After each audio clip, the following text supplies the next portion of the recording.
But it's hoes in church too, so. But look, it's the hand for me. I'm speaking from personal experience. Like, just so you know, it's not in this house.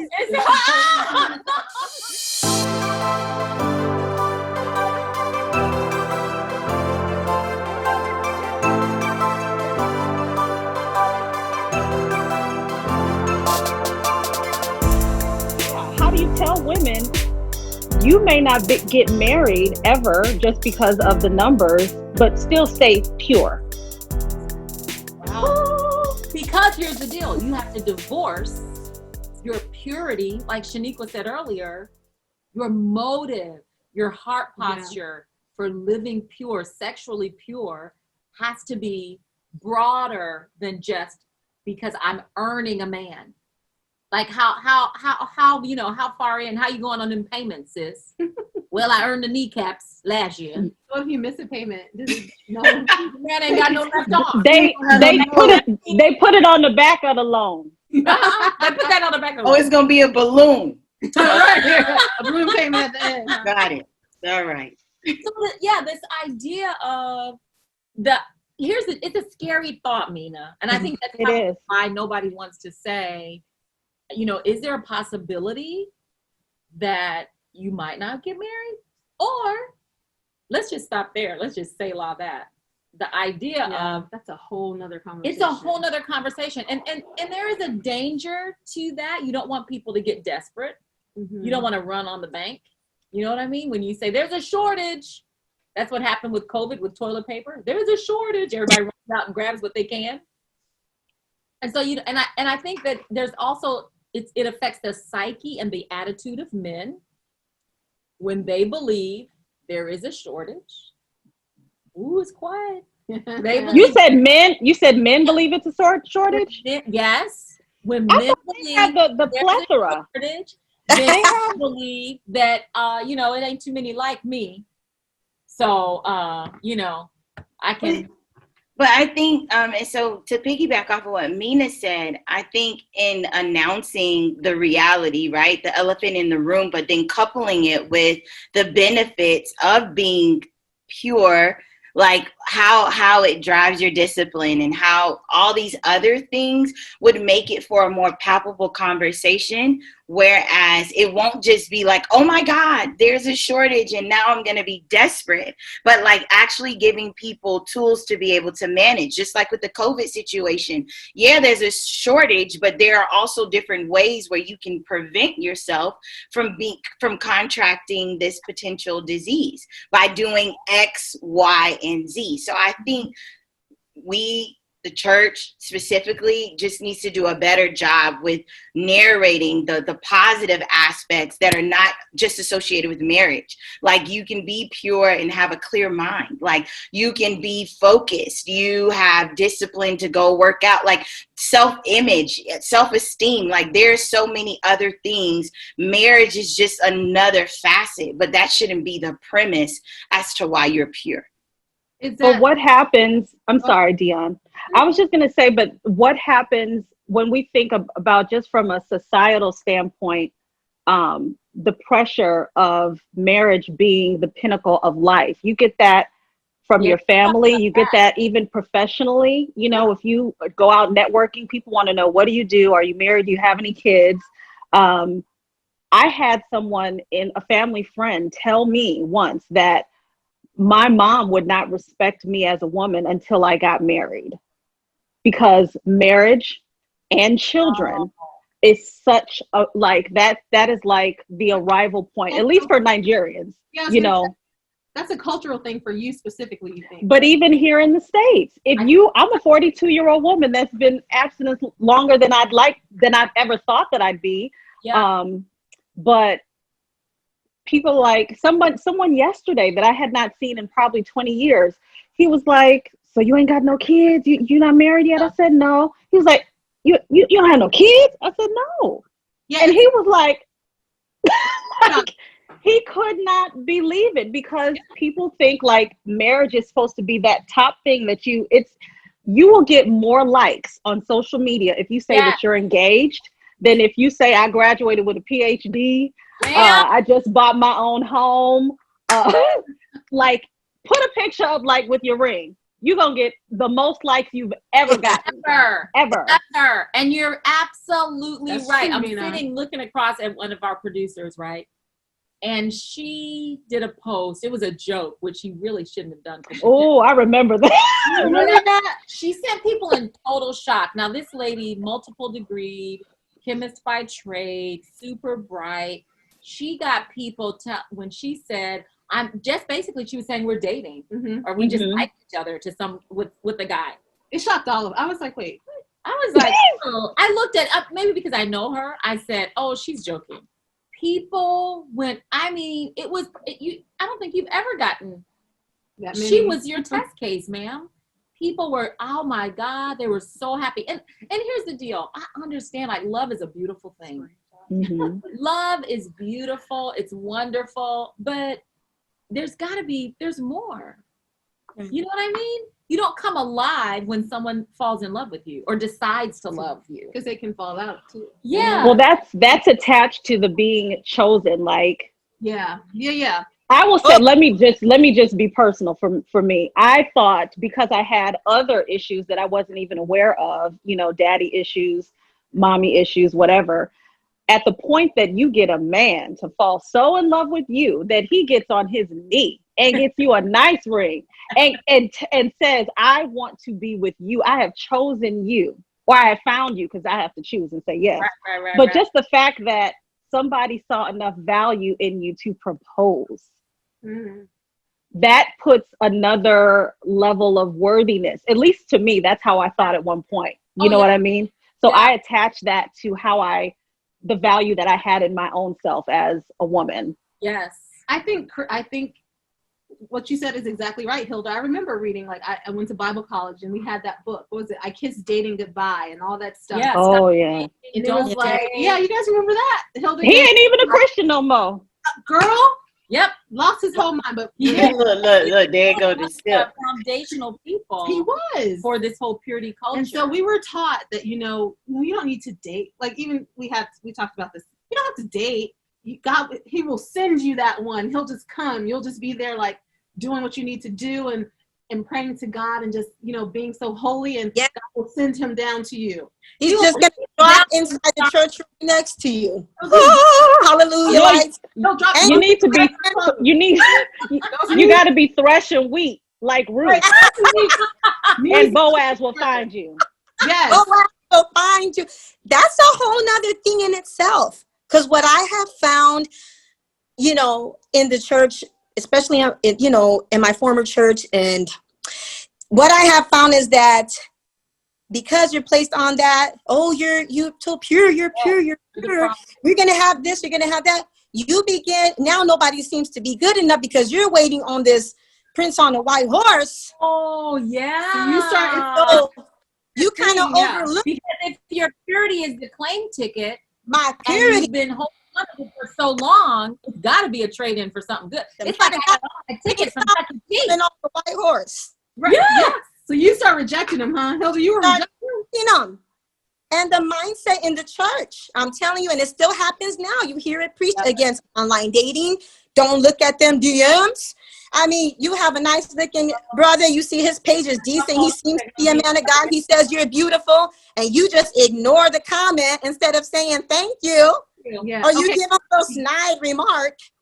You scared of what the church people are going to think if you tell the brother thank you. No, now I've been watching, 90 Days. What's that called? 90 Day Fiance. I've never seen it. She listening to nobody's DM. It's riveting television. It really is. Thank you. That and Love After Lockup, I must say. Oh no! I've never seen that. No, I love that show. About finding in the DMs, I'm like, now look, if he's some 28-year-old and you 72, he's not looking at you. 72. Right, that's such a wide gap. That's how they. Anna Nicole did it.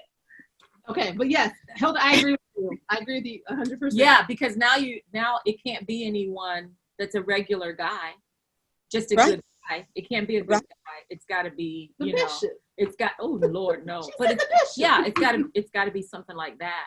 Yeah. And if your pastors don't agree, and if your pastors are against Now, do you want to talk about this? I didn't. If your pastor doesn't agree. if your pastor don't agree, Wow. And here's the deal. I'm going to tell you. he or she, they don't agree with online dating, don't answer them DMs. I even heard if he, you don't want to date nobody outside the church because, Yes. Can we? well, I'm 41 now and there's very, very slim pickings. You know that. What? No. Slim. It's telling you the truth, Shaniqua. The whole truth. And you still hear it. People saying, well, it's got to be somebody here in your church. Yeah, I forgot about that. Yeah, Yes. people will say it's got to be somebody here in your Don't church. want to leave. I was guilty of that. That is in. I was guilty too. But it's holes in church too, so But look, it's the hand for me. I'm speaking from personal experience. Yeah. It's like, just so you know. It's not, Literally.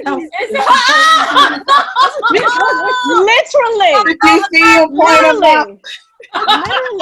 Oh, Can I just say this? I got to a point where I was like that probably like 15, 16 years ago, where I was like, oh, my man of God, he's going to come to the same church. We're receiving the same word. And, we're going to be in agreement. And I met one and he was no different. That he was using the word to get my top off. Hello, he was worse. He was trying to talk to me about the reality of righteousness while he's trying to get my shirt off. oh my God. So to me, that's probably the most dangerous kind of guy, is a guy that's in the church that knows the word, knows all the lingo, knows the vernacular, yeah, and it's still, nope. Yeah. And he knows that he's a good catch. Lord have mercy. I don't want to bash all the brothers, but they're in there. They're in there. They're in there. The few that are there, The few that actually like us. And can we? Right. It's the reality, because the truth of the matter is, you walk into any church that is black and brown people, 75% of the people in the church are women. Yeah. And then of that 25% that are men, there's a good number that are married. Yeah. Mm-hmm. And of the ones that are single, Just tell. It's like just three, about 3%. they really want women. Thank you. Say it. Say it. I don't have the parts that you're looking for, man. I'm like AutoZone talking about. I don't have those parts. No, I don't have those. I don't have the hand. Can I also just share sometimes from my own perspective, like sometimes it's hard to hear the message of wait, hold on to God's unchanging hand from a messenger who did not wait themselves. Yes. And they want to tell you, if I could do it over again, I would, but you ain't gonna do it over again. Right, you're not qualified to be speaking on this. And you have not been single as long as I have. You're not a 40-plus-year-old woman, Right. Whose parts are at their peak and work, okay? Because my body does work, okay? Yes. And you're steady telling me to suppress a very natural desire that God gave me. Right. And you're telling me, wait, sit on me, Holy Ghost. I'll be like, get off. 25 years. See, I I'm weak. I'm just being honest. Isn't that what you wanted, Dr. Ross? Absolutely. No, I'm going to tell you the truth. I got saved after I got married. Mm-hmm. I was married first, and then we got saved. So, and then I went to a HBCU. I'm not saying that we getting it in at the HBCUs more than any other university, but the truth of the matter is plenty of what I liked is what I'm trying to say. Yeah. It's like I went to school at the chocolate factory, right? So it was plenty of what I liked. So I didn't get saved until after I was married. And so it wasn't until my marriage ended. So now you're heartbroken and you say, I don't need it. I'm good. I'm going to put all this on ice. Y'all know my story. I woke up about 3 weeks later. All the ice had melted. And I thought, is this what single Christians have to live with? My respect level went around the moon and back. I'm thinking here, because it is your divine design to desire it, right? Yeah. But then now you've got to step from desire into discipline. Yeah. But it cannot be for the motivation of, if you discipline yourself, God will give you this. Yeah. Right. First of all, the odds, and I'm not saying God's not a miracle worker. He is. And if God has told you that he's going to marry you off, then you're going to believe God. But don't be believing God's going to do it because of something you've earned. Right. Right. That part. Believe it just because he said it. Yeah. And be open to meeting people who are not on the third row. Yeah. Yeah. And they're not on the Say that. Yeah. that you They may thought. not look like what you thought he was going to bring you. Yeah. They not in the parking lot ministry. No, he's not waiting by my car after church. Oh, Talking okay. about the Lord told me. I wish your brother would say the Lord told me. And listening to you all, it's just making me more grateful, though, that I didn't grow up in the church. With regards to like having to go through the nuances of pure and all of that stuff. And it's I think it's asinine. Like, that is ridiculous that these confines are set up to where it's kind of like literally linking you into a performance-based mindset, because it's So like every about aspect of your life is by grace except this. yeah, and it's back. Yeah. And it's unfortunate. And I think, like, because even hearing what you said, Mina, just about like, I'm Haitian and my family, granted, we were Catholic and they didn't really go to church like that. And so, like, I wish my auntie would tell me, don't have sex. Girl, you had a baby at 15. Like, get out of here. Like, you can't. And so I just think it's so crazy that, like, our culture and church and religion and this legalistic mindset kind of thrust this on people. And it just makes you feel like you have to do a if and then. I tell my students, like, preferably, so like my girls, different, like, marriage is not the pinnacle. Like, for me, it's about being an example, having businesses, being solidified in my identity, and like breaking that nuance and that narrative, because then we'll be forced to live in damage and disappointment because we didn't follow the script of, or the rubric of, the purity rubric, which is like, it's the ridiculous. level of shame that causes you then to lose faith, to say, well, wow, is God gonna bless me with a healthy, happy marriage? Right. Is he still gonna do it even though I slipped up? Is he still gonna do it even though I got entangled? That's the new word. Is he still gonna do it? And the truth of the matter is, God is God, and he's already paid for all of our sins, and we live holy because it's about honor. It's not, I mean, I think everybody has their own perspective, but when I look at the word, it is about not sinning in your body, because it's about honoring God with your body. Yeah, I'm not going to take that and say, look what I did for you. That is the whole attitude of the sin of the older brother. Look what I did this, I did this, I did this. I should have this. How is she getting a party? She got a whole bridal shower, wedding reception, and she's fresh out the pig pen. Fresh out with the baby on the hip. Fresh out the pig pen with a baby on the hip. Well, she shouldn't get Her baby was at the wedding. Her baby was at, your little boy was the ring bearer. Your little girl was the flower girl. You know what I mean? I am not gonna lie. Yeah. Going to church, I would see. When you see that, if you've been raised in that thing, it'll make you feel like God is not right. Because you've been taught, save yourself. And then I see someone that has 8 kids by 12 different men. And I'm just like, not 8, by 12. It'll put you in that Be on the math where you're, I'm not going, and how the Bible says he sat outside the party, mad at the father. Pouting, just a whole pout. He was mad at the father. Yeah. And this stuff will make, and that's why we see women getting mad at God and saying, I'm out. Yeah. Right. That's why I hate it. Because I'm like, we gotta go rescue our daughters back. And as a church, we should be doing better. Because like we were saying, the world does tout and hold marriage up really high. It does. It really does. But as a church, we should be saying, God is here. God not is the marriage. pinnacle. Your marriage is Yes. So, and that's the problem. Yeah. That we Let me follow tell the you, world more than we follow. Yeah. I was watching my favorite TV show. You know, COVID, you just find whatever show you didn't watch when it was on, and then you started season 1, episode 1. So I watched this entire show from beginning to end. And I don't want to, man, I hate to give the spoiler. What was the show? What was the show? Madam Secretary. Oh, okay. I ain't gonna watch it anyway. All right, I'm like, it's a phenomenal show. I loved it because I'm a diplomat. So, and I do a lot of conflict resolution. So I love the show. I thought it was a brilliant show. When in the show, in the last season, Hilda, are you going to watch it? I'm sorry. Oh, well.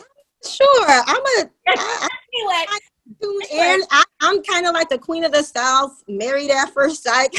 Ooh, married at first sight. Good, yeah. Hilda. So here's the deal. I'm watching the show, Madam Secretary. This woman is amazing.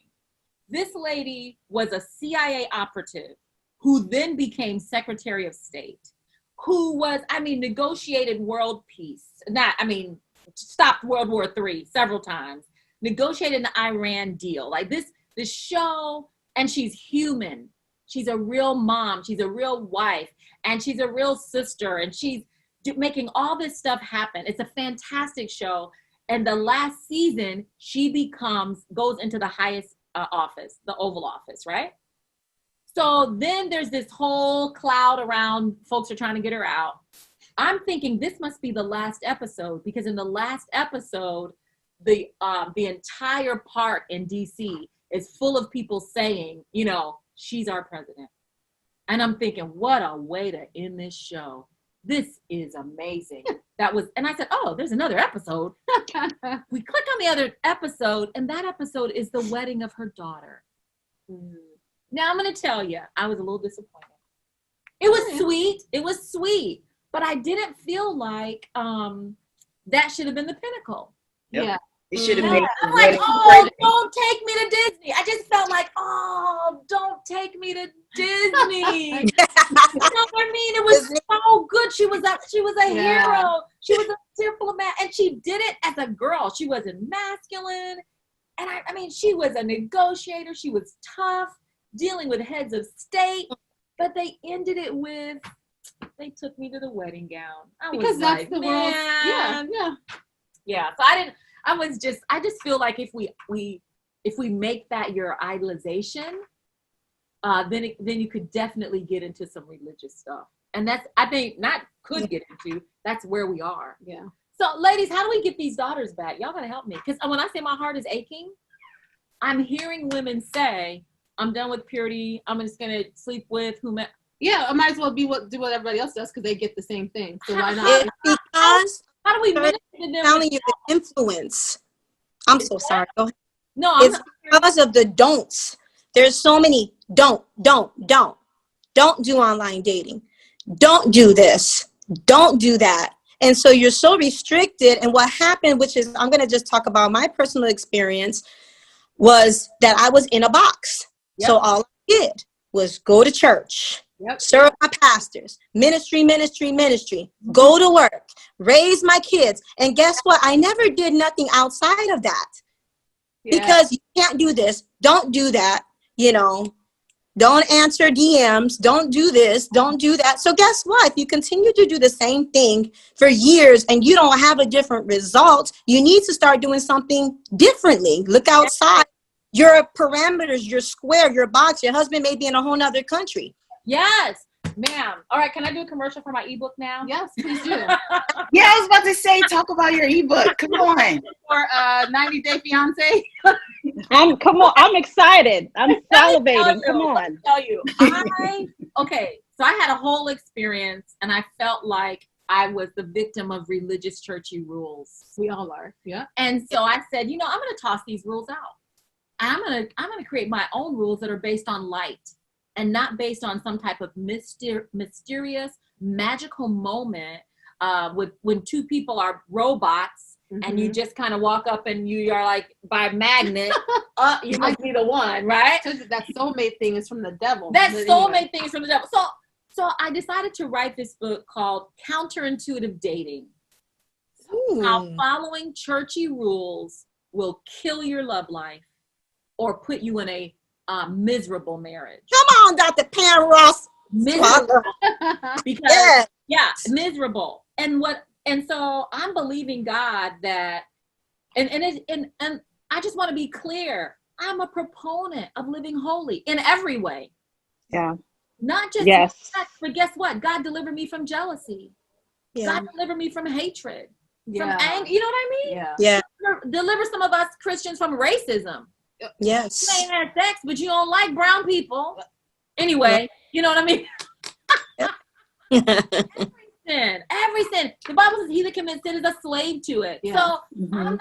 I'm not encouraging anybody to go become a slave to any of your body parts or any chemical or anything like that.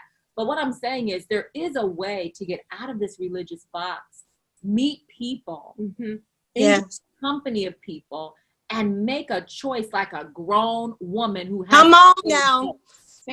Jesus would have done it. Make a choice like a grown woman who has the Holy Ghost. And if you can't control her, don't go on a date. Don't do it. You Don't know? do it. Don't do it.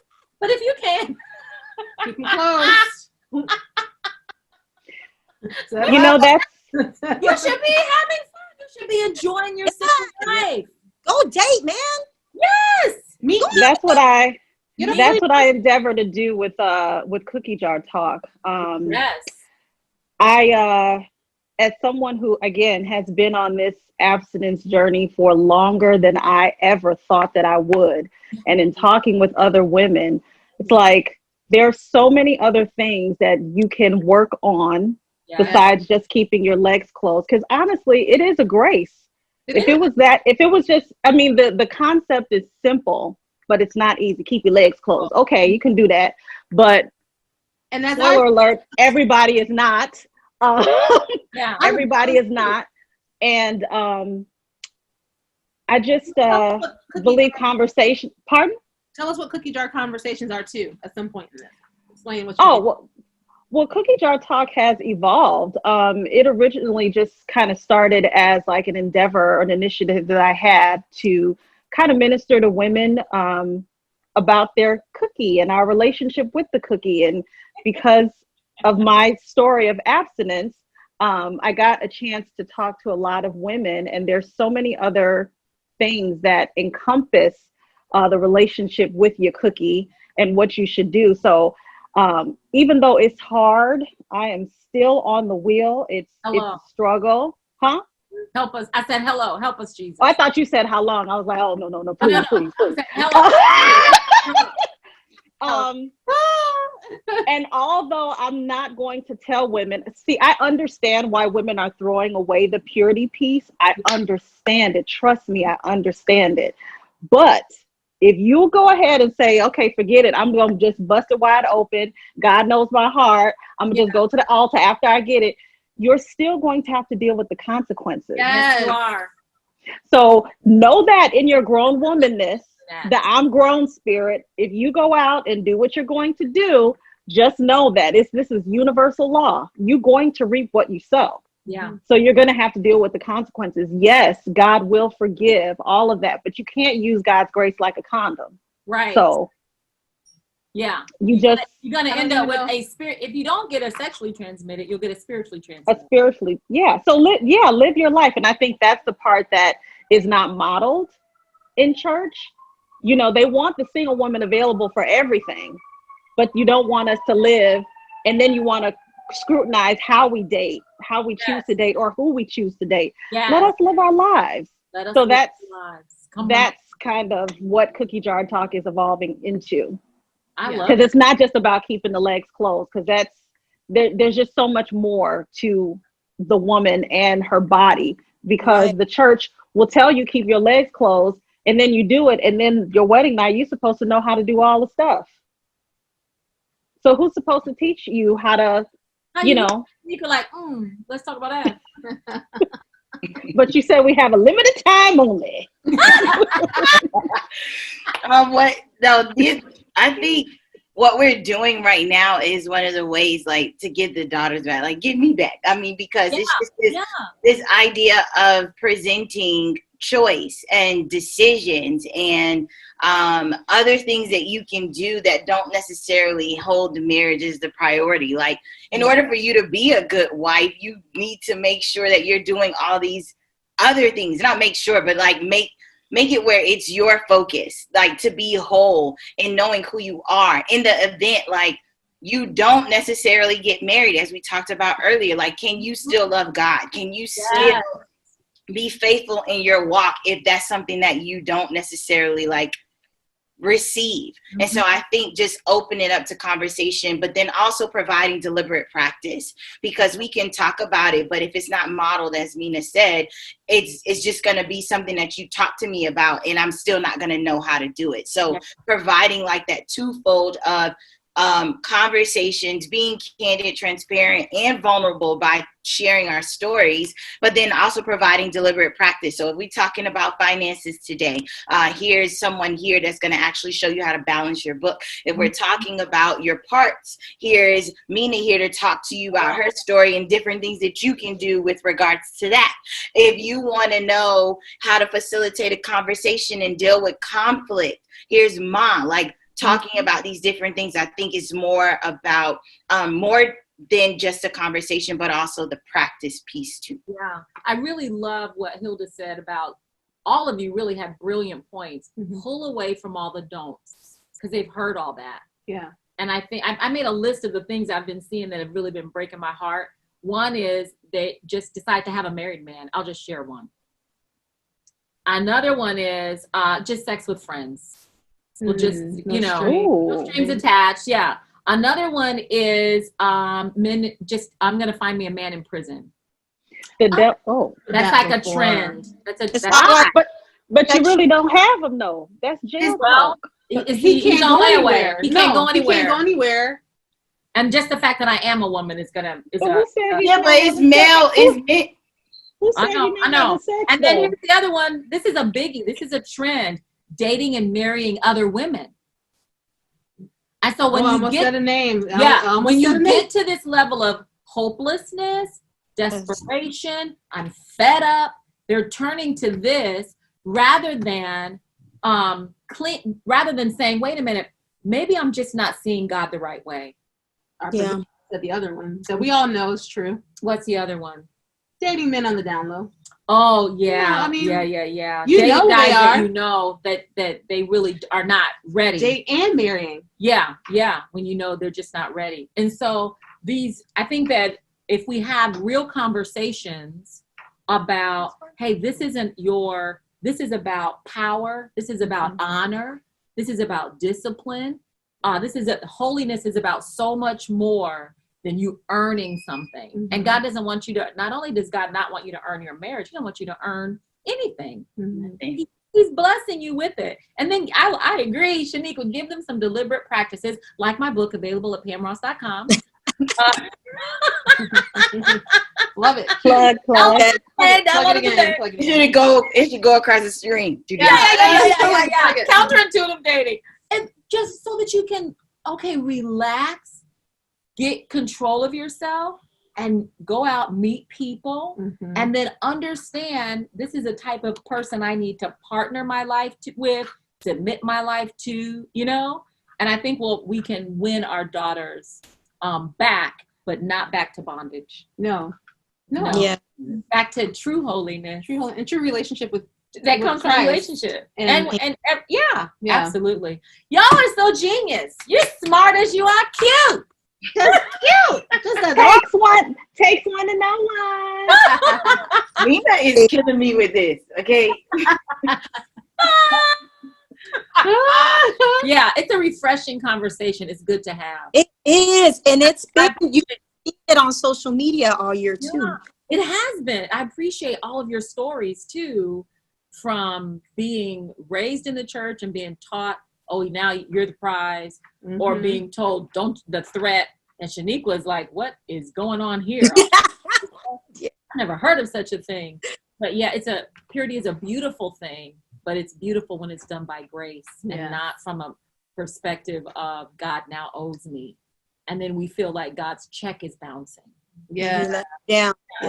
I You can't be trusted. Now you can't be trusted. He can't anymore. be trusted. And now I have a hard time believing him for healing or for protection or for provision. It'll affect your faith in a whole lot of other ways. So yeah, I don't even know where I landed on purity culture, but I think it just needs to be purity is revisited. necessary, but the culture that's been created around it in the church is not the correct culture. No. I think just taking away the culture part, because the culture is what puts up the parameters. I think it's just purity, period. Oh, yeah, absolutely. Period. Yeah. Love it. Well, thank you, ladies. You have been the Culturalist Conversations with Pam Ross. Y'all made me so happy. I love you. I love your journeys. We love you back. We love you. Yes.